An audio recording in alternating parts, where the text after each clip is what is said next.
We arrived in Singapore, monsoon weather, pouring with rain, and I was there for several days. I was in the camp most of the time with the cookhouse, as I was sort of in with charge of the water, and with my other friend of mine that got killed, that died afterwards.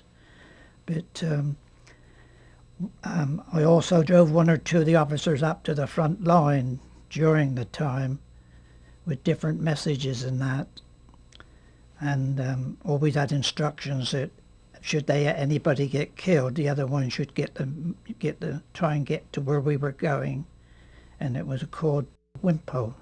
When we were coming back, we had a message to say that the roads were cut off. We had to go a different way.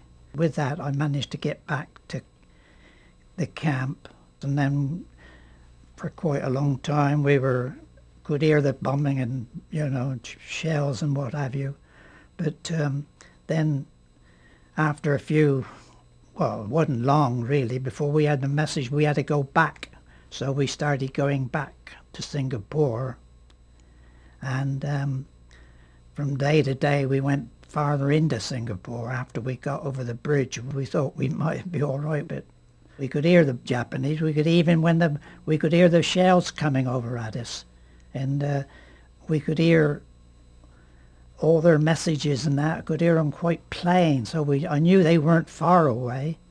And then the next thing I knew was, after a few days, that we were going to surrender and there'd be no more fighting.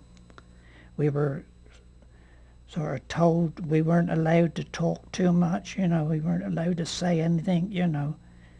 We even had any air belongings. They told us we had to get rid of all our belongings.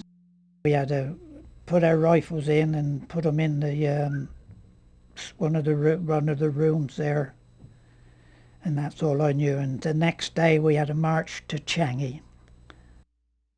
The day after we surrendered, they come marching right through Singapore, and that's when I saw all the Japanese with their ammunition and all that, you know. But when we got to Changi, we were put in camps there, and all we had to eat then was rice, and that was full of maggots and God knows what. Terrible stuff it was. I think it was what they'd be. And cattle feed, we called it.